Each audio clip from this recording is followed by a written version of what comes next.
défense, tu posais plus de questions et puis tu n'avais pas de réponse. Tu n'avais pas posé de questions. C'était difficile d'avoir une réponse. Mais ça a été pour moi le plus traumatisant avec le recul.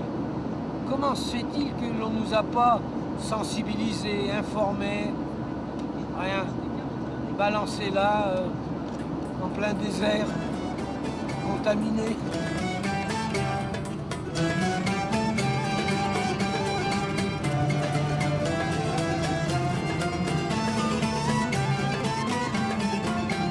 Et ces maladies que nous avons, nous ne savons pas ce que c'est. On ignore. Il n'y avait pas de consultation vers ceci. Il n'y a pas quelqu'un qui nous a donné enfin, quelque chose de dire que ça provient de l'explosion atomique.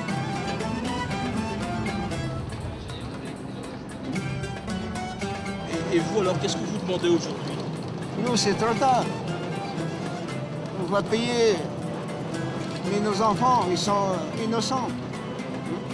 Et ceux qui viendront aussi. Et de faire quelque chose pour essayer de ôter, d'enlever les déchets qu'il y a ici. Les déchets nucléaires. Voilà ce que nous demandons.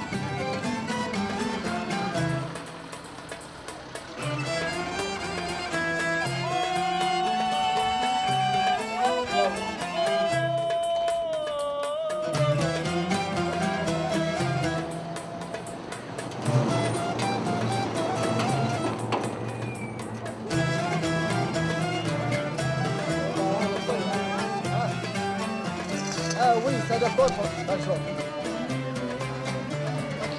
Ok, ok. كله يلا اجاهد كان سمعت بالقنبله النوويه هذيك طردقت. ما نعرفها قال النوويه، نحن نعرف ولا الاشجار والحيوانات ايوه دي زينامونوك والله زينامونوك يقولوا له البن الشاموله ايوه انا لا بروس 100% سياسي لا بروس 100%.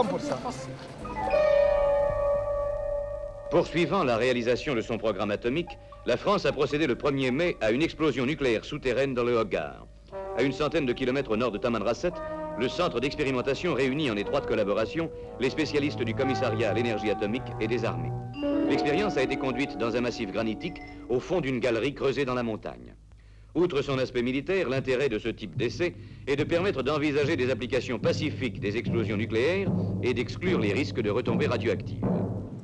Le 1er mai 62, au deuxième essai nucléaire souterrain français, nommé Beryl, qui a foiré, qui a été une totale catastrophe atomique, nucléaire souterraine. Et le tir avait eu lieu à 11 heures. Et quand le tir a eu lieu, on a entendu les portes blindées lâcher. Je les entends encore. Boum, boum, boum. Et hop, la montagne s'est ouverte. Et un nuage noir d'une ampleur inconsidérée est arrivé sur nous.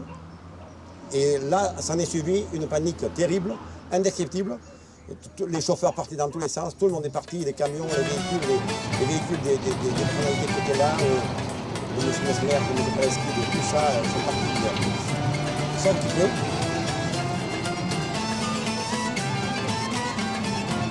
que le 6 mai, on m'appelle, on me dit parfait, venez ici, vous allez partir en mission avec un gars de la 22e compagnie qui est là avec un tracteur agricole de marque Renault, je crois, je ne m'en souviens plus, un tracteur agricole, quoi. Vous allez aller chercher un compresseur Spiros à Hinecker sur le point zéro, au carreau de la mine, la plateforme. La plateforme qui est devant le point zéro, l'entrée de la galerie. On est revenu au camp, et arrivé au camp, on nous a dirigés à l'écart du camp. C'est-à-dire à l'écart, arrivé à Inanguel, qui était situé à 45 km du point zéro, bien sûr. On avait fait 45 km dans le désert, sur la piste. Et arrivé au camp, on nous a détournés parce que le compresseur était certainement très irradié, quoi. Très contaminé. Et nous, on a arrêté là, et je suis retourné dans mon hangar en tôle, et le gars est reparti dans sa compagnie, la 22e compagnie. Voilà, et là, je suppose que c'est ce jour-là que j'ai été irradié. J'en ai pris plein.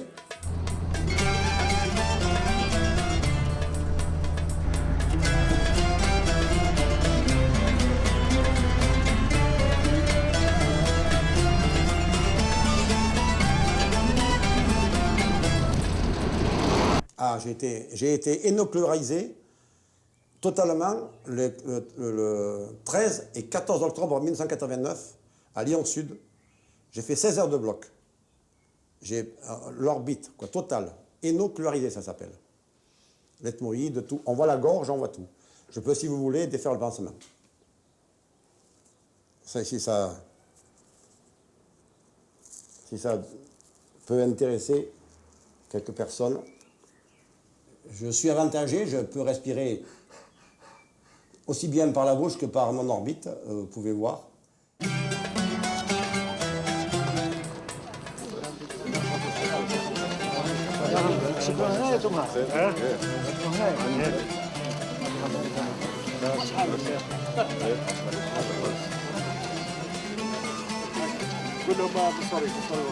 سوري فاهمهم باللي دقيقة صب.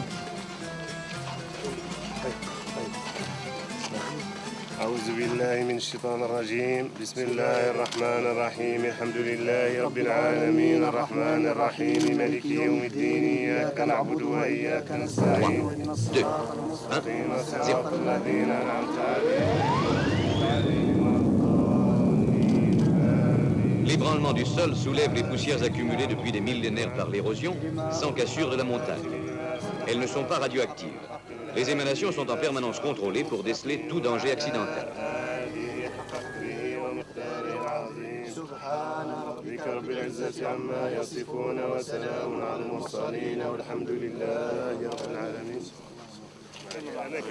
Comme ça, vous avez vu la pancarte, c'est zone dangereux. Comme ça, pour dire aux gens, c'est dangereux. C'est pas question, il n'y a rien à cacher là-dedans. Il ne faut pas y aller parce que tout simplement, vous risquez d'avoir des problèmes de santé, tout ça. Au point de vue atmosphérique, ça se promenait, et je pense que sur le site d'Inemgel, bon, il y avait peut-être un ordre de grandeur, un facteur 10 en moins sur le site, mais il y avait encore des quantités assez impressionnantes. Hein. Et tout le monde le respirait. Il y a beaucoup de vétérans qui ont connu cet essai raté de Beryl, hein, où un ministre est décédé, et qui disent mais on a quitté l'armée, on est parti dans le civil sans qu'on se préoccupe de nous. Alors les populations encore moins. Hein. Par exemple, j'ai un document ici de la première explosion de Reagan le 13 février 60.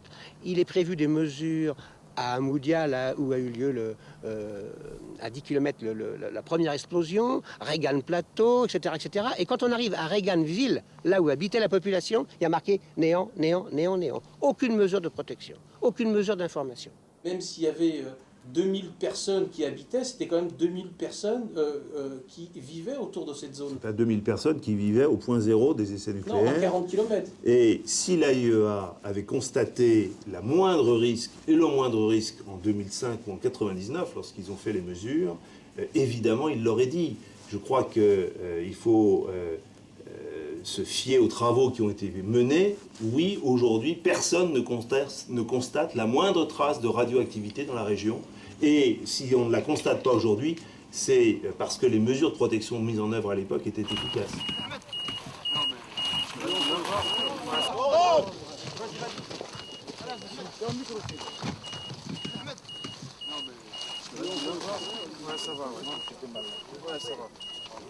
On vous a renvoyé sur ce site à Inneker, là où a explosé, il y a eu l'accident de Beryl. On savait que le site était contaminé et malgré ça, on vous a renvoyé chercher du matériel. À votre avis, pourquoi?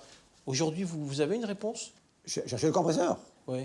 Mais moi, je pense aujourd'hui, comme depuis longtemps, comme le docteur Ozas m'a dit et mes professeurs à Lyon, ils nous ont envoyé chercher ce compresseur pour le tester au GGR, pour savoir quel taux d'irradiation il avait pris. Voilà, quel était le taux d'irradiation qu'il y avait eu là-bas. Parce que le nuage avait passé dessus. Hein. En fait, on a trouvé un prétexte on vous a Je presque... suis pas le seul, hein. Vous étiez combien? Des dizaines comme moi qui ont été envoyés.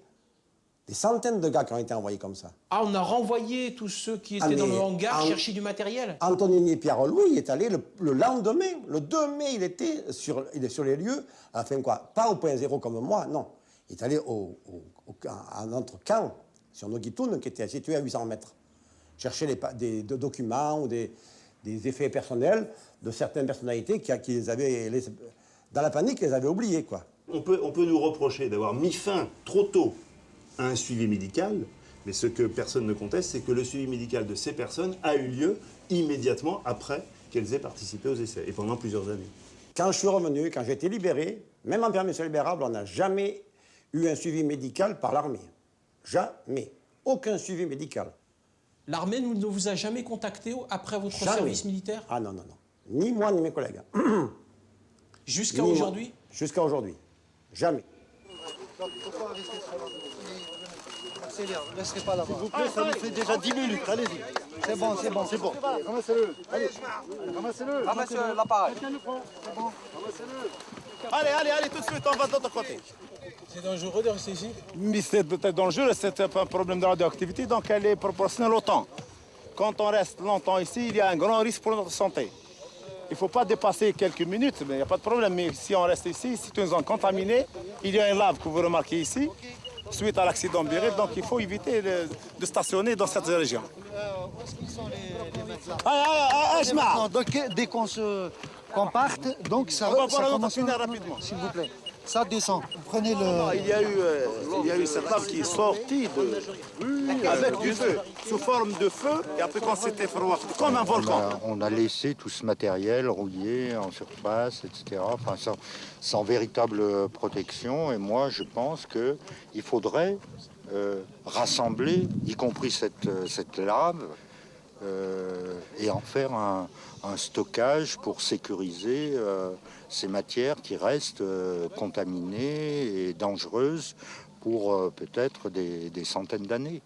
On nous a remis les sites, mais sans fixer d'un commun accord, par exemple, les modalités de contrôle ou les modalités de suivi pour que les populations puissent être épargnées dans leur santé, pour qu'il n'y ait pas de victimes ou qu'il n'y ait pas trop de victimes, n'est-ce pas? Alors, ça a été une remise des sites de cette manière-là, et bien disons, des déchets ou des éléments ou des matériels ont été abandonnés. Dernièrement, il y a des gens qui se promènent sur le site encore. On a vu des feux de camp, oui. Oui, entre autres des feux de camp, mais ça, ce sont des feux pour récupérer les cuivres, pour récupérer les câbles. Donc, c'est pas normal que ce soit là, quoi. C'est dangereux. Ici Paris, radiodiffusion télévision française, ensemble du réseau. Voici une émission spéciale du journal Parlé. Nous vous prions d'écouter le reportage réalisé au moment même de l'explosion de la bombe atomique française, ce matin dans la région de Regan. Au moment où commence ce reportage, il est à Regan, 6h45, le matin va se lever.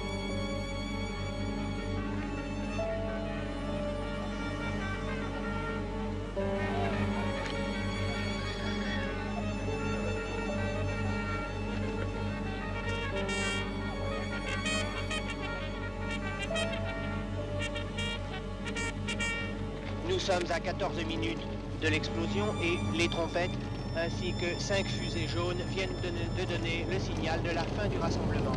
Les soldats sont actuellement réunis aux emplacements prévus et par petits groupes on verse à voix basse.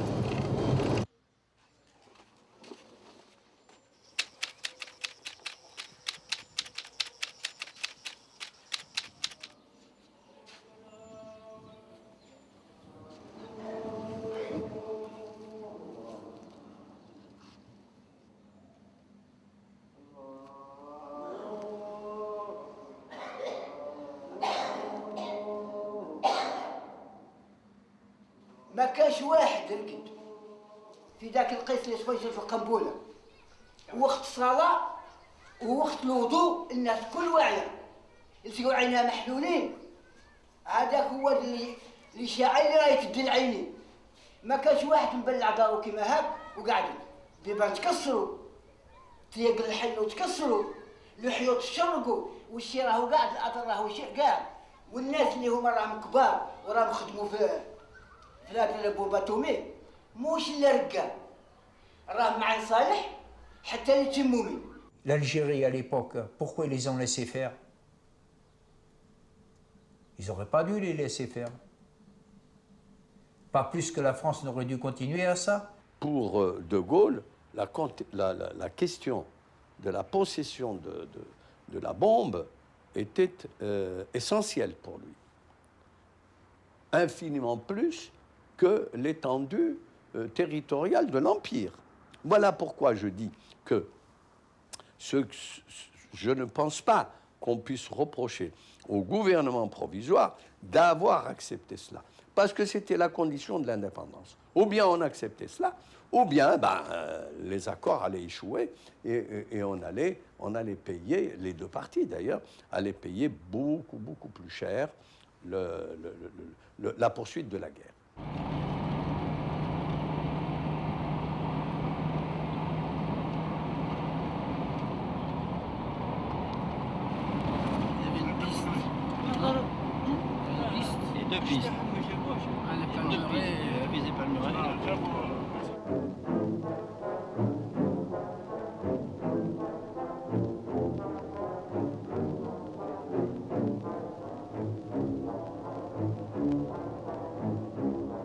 Des milliers de chercheurs, de spécialistes, de techniciens à la compétence éprouvée, de soldats et d'ouvriers allaient devoir pendant des mois unir leurs efforts en vivant sur place l'étrange aventure qui consiste à faire surgir du sable une cité moderne, entièrement tournée vers la science.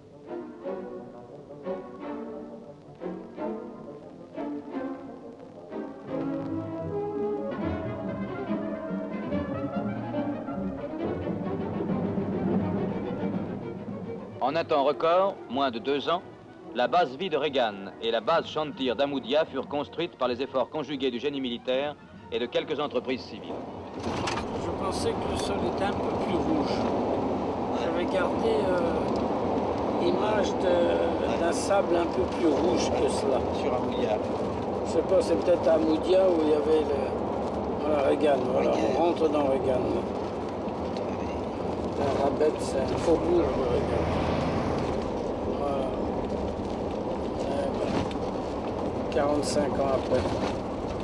كانت الدنيا مغبرة، عبايتي هذه ما نشوفهاش، الغبرة دي لحقت على البلدان هادو كاع، شاح هذيك الغبرة واش نتاعها، ما جاب لا الرمل، جابت الحوايج اللي كانوا فيها، داهم الناس. C'était comme ça il y a 45 ans. Non, il n'y avait pas toutes ces maisons. Il n'y avait pas toutes ces constructions qui sont quand même relativement récentes. Il y avait la petite palmeraie de Regan, que j'espère on va retrouver. Alors vous avez Regan ici, c'est ce petit carré que je vous fais parce qu'il y a guère de place. Vous descendez la falaise, il y a les souterrains sont ici. Il y en a 4 en descendant de Regan. Vous faites environ quelques kilomètres. Vous arrivez ici, c'est une dune qui monte. Le camp d'Amoudia était ici, entouré de fils de fer barbelés de 3 mètres de haut. Voilà le camp, ici. Ils ont tout rasé. Ils ont tout rasé, tu vois, les bases. On va pas retrouver la piscine. La piscine, il y avait de la pierre. Hein. Donc on va aller directement au point 0 et on va revenir ensuite ici. Ça, c'était la base de Noudia, c'était là où nous étions. Il fallait rentrer dans le camp, ici, pour ressortir, pour aller à la bombe et faire ça. Le point 0 se trouvait ici. Là, il n'y avait pas de trace de goudron. المهم يخصها تستعرف ما يخصو يستعرف المنكر اللي داروا فينا. راني عندنا نسمعوا دعايات ما ينساها العقل عمره.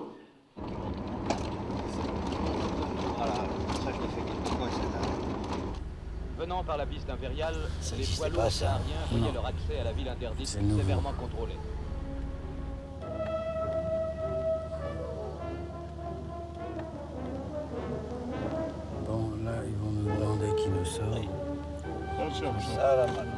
Salam alaikum, le chef. Ordre de mission.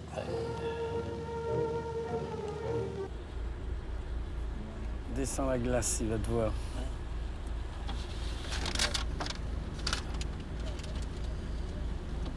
Numéro.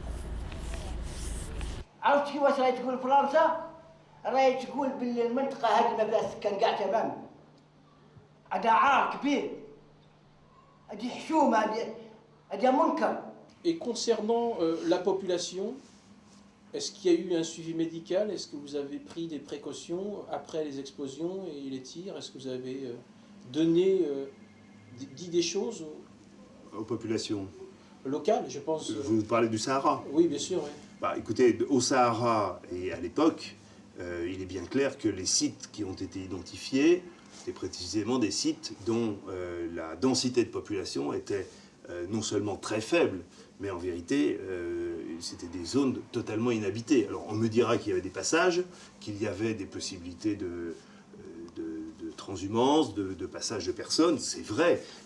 C'est d'ailleurs la raison pour laquelle l'emplacement de ces différents sites a été circonscrit et que dans le rapport de l'AIEA de 1999, qui a été rendu par le public en 2005, on demande à ce que les sites restent inaccessibles par un système de clôture et qu'on veille à ce que ces clôtures soient maintenues. Merci. Bon, alors allons-y. On va retourner à la compagnie de gendarmerie et c'est eux qui vont nous emmener directement. J'ai été admis, enfin incorporé dans l'armée, on m'a foutu au génie militaire de Toul. Et là-dedans, on m'a demandé si je voulais apprendre des explosifs.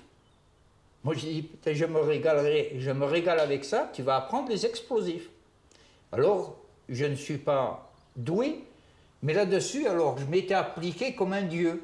Les dessins, l'explosion, les bombes bondissantes antipersonnelles, les bombes qui coupent les pieds aux gens, enfin tout, en plastique. Je connaissais tout ça. Et on m'avait demandé de faire un dessin d'une bombe atomique si elle sautait en France. Et moi, j'avais fait un dessin d'une bombe atomique d'après ce que j'avais entendu d'Hiroshima, Nagasaki à l'époque.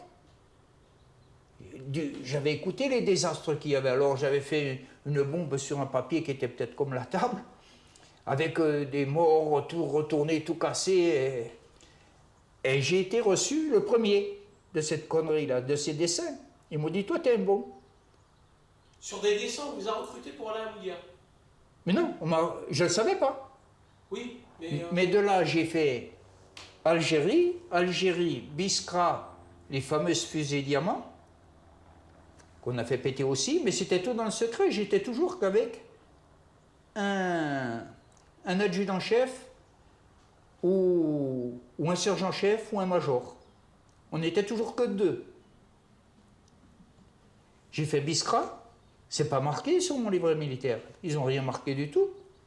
On faisait partir les fusées diamants. De là, je suis revenu au 45e. 45e, c'est une base de parachutistes. Vous n'avez qu'à voir où on nous avait mis. De là, on m'a dit, demain matin, tu prends l'avion. J'ai pris l'avion et on s'est retrouvé à Regan. Mais Regan, on n'a pas vu une vitre de Regan. On est descendu de l'avion, on nous a chargés dans le camion à Moudia. Jusqu'à toutes les explosions, les conneries qu'il y a eu. Regan, c'est à combien d'Amoudia? Environ 45 km. Plus 7 km 400, ça faisait 52 km 400, l'explosion de la bombe.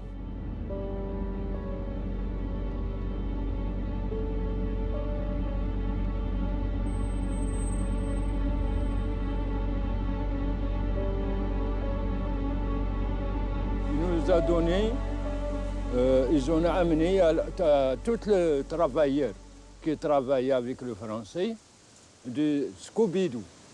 C'est du genre de pellicules dans des petites boîtes qu'on met dans le cou et pour voir si la lumière et la radioactivité étaient arrivées au personnel. Et puis après l'explosion, le 13 février 1960 à 7h14, la première bombe atomique française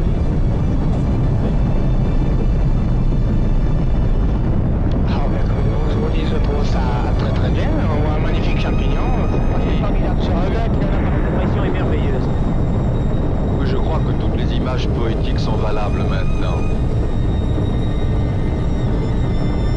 On a vu le champignon dans le ciel, avec 4 avions à réaction télévisés qui vont derrière le champignon. قال لي قلت لك هو اللي قال لي عيني ديك الكشحه اللي انكشحت كشفت لي بعيني. Vous venez d'assister à la première explosion nucléaire française.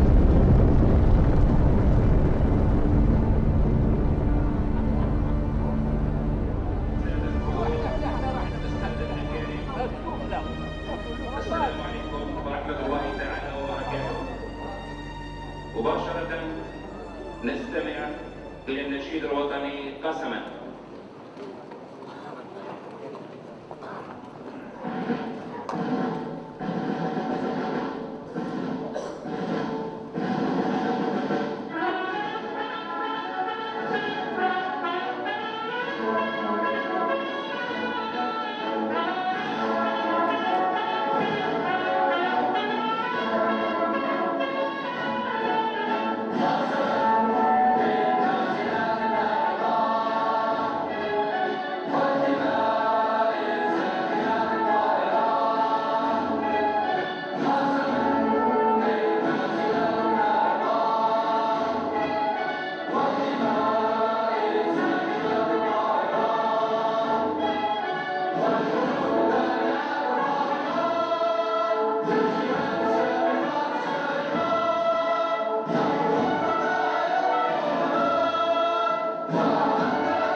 Jazairiens, les victimes des radiations des essais nucléaires d'Organe et d'autres lieux pendant que l'Algérie était rattachée au département français. L'indemnisation doit être payée par la France.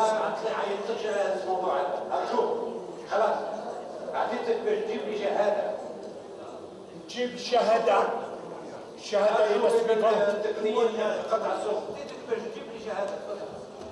اللي لا شهادة تبع راني تبع في راسها في الشرع. أرجوك.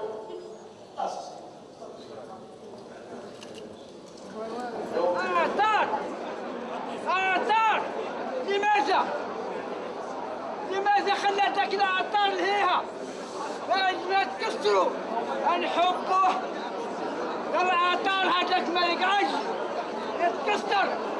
Ces sites ont été abandonnés à une population ignorante qui n'estimait pas les conséquences. Et là, il y a le deuxième crime, non-assistance sanitaire de personnes en danger.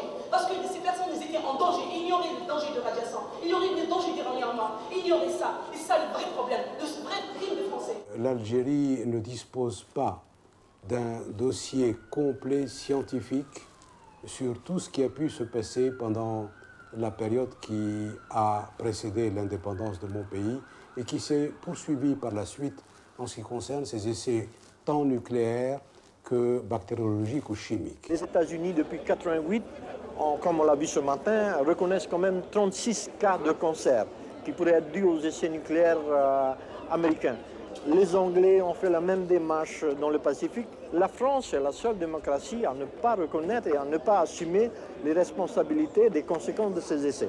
Dans la quasi-totalité des cas, l'État a fait appel des décisions qui donnaient satisfaction aux vétérans. Donc il y a aujourd'hui une démarche, je dirais, extrêmement agressive de l'État à l'égard des vétérans, qui ne refuse de s'incliner quand il est condamné, et qui est manifestement décidé à épuiser toutes les voies de recours pour s'opposer à ce que les vétérans voient la reconnaissance qu'ils réclament affirmée et reconnue par les juridictions. Personne, ou l'institution, ou l'État que l'on va poursuivre, va dire vraisemblablement, oui, il y a eu explosion, oui, vous êtes malade, mais ce n'est pas à cause de l'explosion. Il n'y a pas de preuve. Si on demande aux vétérans de prouver, c'est une monstruosité scientifique. Parce que personne ne peut le prouver. Ça n'a pas de sens.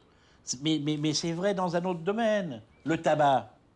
Est-ce que vous allez prouver que le type qui a un cancer du poumon, c'est forcément parce qu'il a fumé?